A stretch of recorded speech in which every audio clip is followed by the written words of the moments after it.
విజ్ఞానగిరిపై వెలిసిన శ్రీ సుబ్రహ్మణ్య స్వామివారి ఆలయ అభివృద్ధి పనులను వేగవంతం చేయాలని శ్రీకాళహస్తీశ్వర స్వామివారి దేవస్థానం ధర్మకర్తల మండలి అధ్యక్షులు అంజూరు శ్రీనివాసులు సంబంధిత సిబ్బందికి ఆదేశాలు ఇచ్చారు. శ్రీకాళహస్తీశ్వర స్వామివారి దేవస్థానం అనుబంధ దేవాలయమైన విజ్ఞానగిరిపై వెలిసిన శ్రీ సుబ్రహ్మణ్య స్వామివారి దేవాలయం అభివృద్ధి పనులను శ్రీకాళహస్తీశ్వర స్వామివారి దేవస్థానం ధర్మకర్తల మండలి అధ్యక్షులు అంజూరు తారక శ్రీనివాసులు పరిశీలించి పనులను ఆడి కృత్తిక బ్రహ్మోత్సవానికి పూర్తి చేయాలని కాంట్రాక్టర్కు సూచనలు ఇచ్చారు.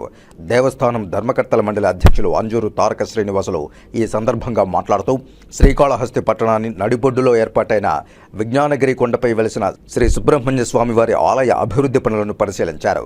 పనులు ఇంకా వేగవంతం చేయండి, స్లాబ్ నిర్మాణం పూర్తి చేయాలని అధికారులకు, కాంట్రాక్టర్లకు ఆదేశాలు జారీ చేశారు. వచ్చే ఆడి కృత్తిక బ్రహ్మోత్సవానికి ఈ అభివృద్ధి పనులను పూర్తి చేస్తామని తెలియజేశారు.